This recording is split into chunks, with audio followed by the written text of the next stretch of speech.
Since I've started making anime-related content on this channel, a lot of people have been asking me for a list of, like, my favorite shows, or at least a bunch of shows that I recommend that everyone check out. And I figured that's a great idea. I can give you a sort of starting push into anime fandom, and give you some shows that you can check out that might expand your horizons a little bit and get you deeper into this medium. The problem is, it's hard to know where to begin. I've seen a few thousand anime shows, and I like a whole lot of them, so if I wanted to make a list of, like, here's all the anime I think everyone should watch, you'd end up with a list of about 300 shows, and that's not really helpful for breaking into anime as a whole. So what I've decided to do is once a month, I'm going to make a video about 10 must-watch anime, at least in my opinion, 10 shows that are among my favorites that I recommend to others that you can watch right now. All of these are going to be shows that you can watch for free online right now. Now, I can't promise that these shows will be available in every country. I only know that these shows are all available in the US. These are shows that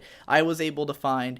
Some of them might be region blocked or something. I have no idea. If you're from another country, you know, let me know. Maybe I can help you try to find a way around it. There's a lot of things like Hide My Ass, where you can get around and use proxy servers, even if you're in other countries, to get into websites like this. But anyway, for all intents and purposes, this is 10 shows that you should be able to watch for free online. I've got a list of a lot more shows so that I have enough to go on every month, but here are 10 shows to start with that you can watch right now that I love. And I'm going to try to keep this mixed up so that there's a little bit of something for everyone. First of all, to start with one that's kind of a classic, we have Haibane Renmei, a 13-episode show that was created in, I think, 2003. This is a sort of low-key drama story. It's very poignant and a little bit slow, especially at the beginning, but it's got some big dramatic moments. It makes a lot of people cry. It's that kind of show. What's most notable about Haibane Renmei is that it takes place in a very interesting world. It's sort of like, almost like an 1800s our world thing, but a little bit different. It's a fantasy setting, but not a high fantasy setting. It feels like our history, but not quite. And there are these girls who have like angel wings, and it's sort of implied that they're in a purgatory kind of state. It's not exactly clear, but basically it's a drama revolving around this world. A lot of interesting world building, a lot of interesting character building, and it has some pretty, you know, gut-punching moments throughout. Noteworthy about this show is that anime bloggers love the hell out of Haibane Renmei. Back at the end of 2009, a lot of people were putting together their top 50 anime of the decade lists, and Haibane Renmei was the highest ranked show out of anything. It was the one that appeared in the most #1 spots on the most lists, so definitely critically acclaimed series that I would recommend checking out. You can find that one on YouTube, maybe on Hulu. It's not on Crunchyroll. Those are the 3 sites I'm going to be referencing, by the way. Up next, a somewhat more popular and relevant show from recent years that's also one of my favorites, Steins Gate. If you enjoy a tightly constructed narrative and really, really interesting characters, you will love this show. It's sort of a mystery story. I can't spoil too much of it, but involves time travel. So if you're into time travel,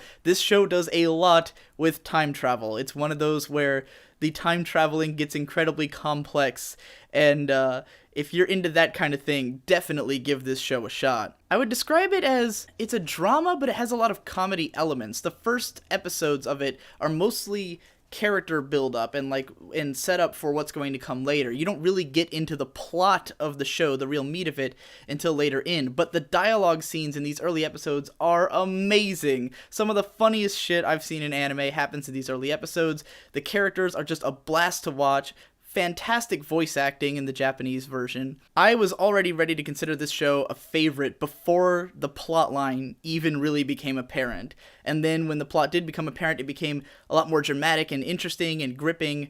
I highly recommend this show to everyone, pretty much. Up next, we'll dive into something a little bit weirder and out there, the Bakemonogatari series. Now, at this point, there's like 3 seasons and a 4th one coming out or something, and a movie of this. I've actually only completed the original 1st season of Bakemonogatari, but what made this show excellent and makes it one of my favorites is that it's a show about just weird characters and dialogue. You will not find characters like the ones in this show anywhere else, for better or for worse, and the majority of the show is just characters standing around talking, really, in this bizarro world, because the art style and animation style are very strange. Hopefully I'm showing some footage up here or something that'll give you an idea of what the show looks like and you can see what I mean.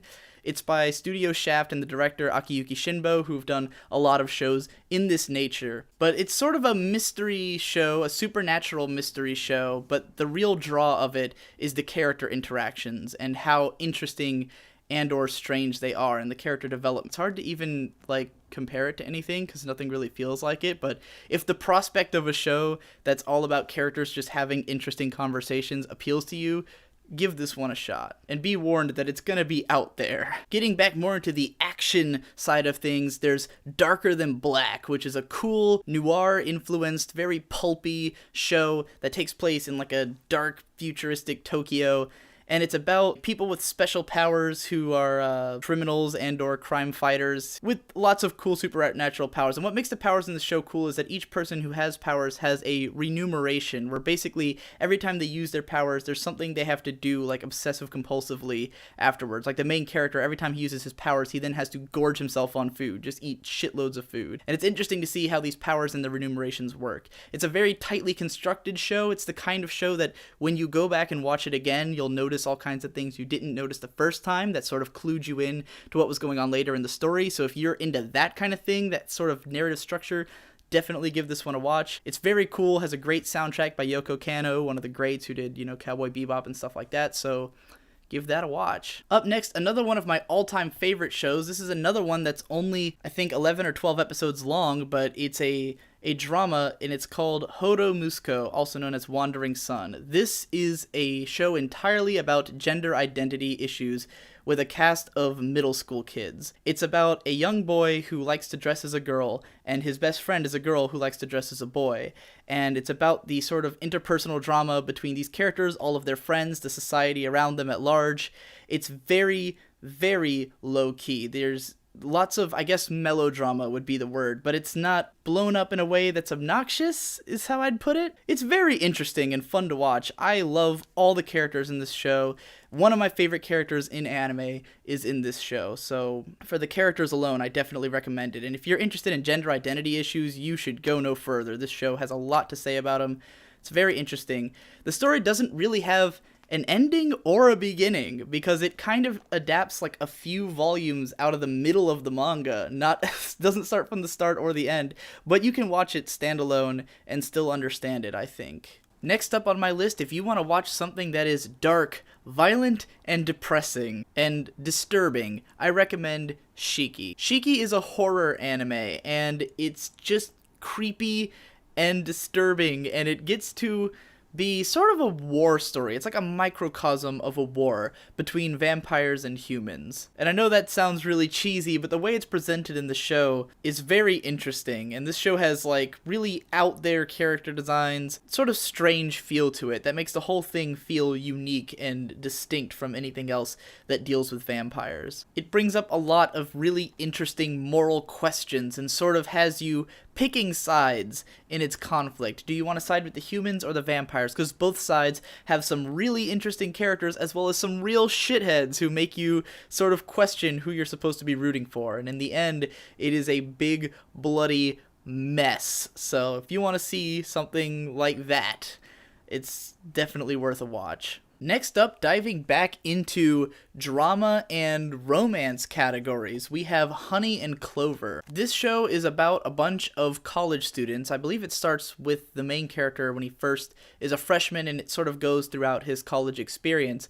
And it tackles all sorts of things, from just themes of trying to figure out what you're doing with your life, themes of romance and interpersonal drama, all kinds of different things that college students would deal with. I guess you'd call it a slice of life show. It has comedy elements, drama elements, everything to make a well-rounded experience about following these characters throughout their lives in college. And it has parts where it can be really uplifting, parts where it can be really depressing. I mean, it really goes through the whole spectrum of what you might experience. It's got great characters, great things happen in it, and it's definitely a memorable watch, so go check that out. Up next, if you want something more in the realm of a high fantasy show, but not the type with the elves and the whatevers, there's a great unique show called Simone. The show takes place in the middle of a war between two countries in this fantasy world, and in the the main country that the main characters are from, basically everyone is born female. But once you reach adulthood, like once you turn 18, then you go to a magical spring and you decide what gender you're going to be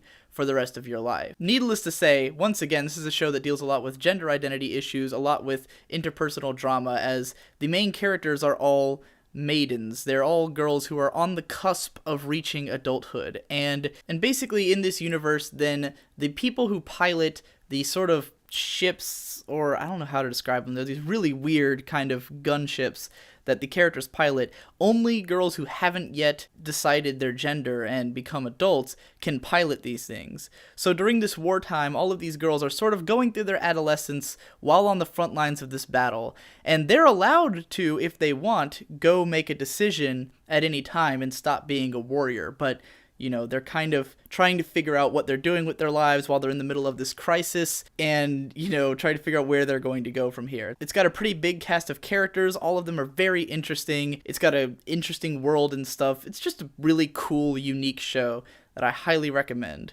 And last but not least, I've got a big one for you. One of the greatest anime shows ever made, and I found out it's on Hulu, hopefully subbed because the dub is terrible, Revolutionary Girl Utena. This is a show from the 90s that sort of takes tropes from like the genres of magical girl and high school drama and romance, but completely twists them into some kind of insane, bizarre story. Uses tons of symbolism, both visual and dramatic symbolism.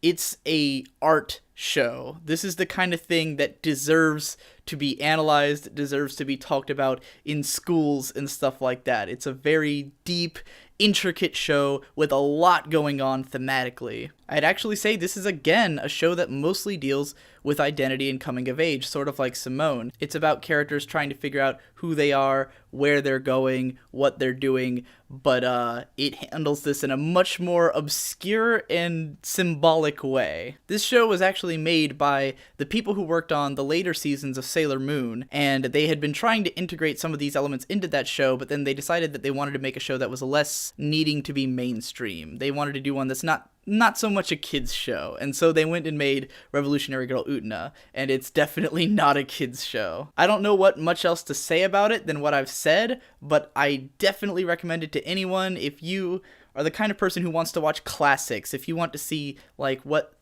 the best this medium has to offer is. Revolutionary Girl Utena is the place to look. In my mind, it's one of the greatest, most classic anime series out there, so I highly recommend it to everyone. It's 39 episodes. It can be a little hard to watch because it's so weird, but at the same time, it's worth it. I think that was only 9, but I've also marked F: A Tale of Memories, which is another great show. This one I recommend especially to people who are in the age range of about 17 and you're like, you know, finishing high school, going into college, and you're not really sure where you're going to go with your future. I feel like that's a common thread through a lot of these shows, but hey, anime is usually aimed at young adults who usually don't know what they're going to do with their lives from here on out. But F: A Tale of Memories is a lot more of a romance drama show. It's more focused on that. It's based on a visual novel game, like a dating sim type game. It focuses on 3 different pairs of characters and their relationships as they develop. Most prominently there's one where it's a guy who's in love with this girl who loses her memories, I think, every day or so. It's like a, you know, almost 51st date setup, but it's interesting and the characters are likable. And then there's also a love triangle story going on with a different character. There's just a lot of really good drama in this show. If you like romance dramas, you will definitely find a lot to love here. There's moments that are really hard-hitting, moments that might make you cry, and some really uplifting stuff, especially towards the end. And I would also say it has some characters that really influenced me when I was that age, when I was trying to figure out things about my future. When I saw these characters, they sort of reached me in a certain way. So I haven't seen the show in a long time, but I definitely want to rewatch it, and the fact that I know I can find it online now means I probably will sometime soon. But anyway, if you're into those kind of shows, go check that out. Watch all 10 of them if you have time. Check them all out, or if you just like certain genres, check out the ones that seem like those certain genres. That's all for this month, and I'll provide you with more next month. Have a nice day.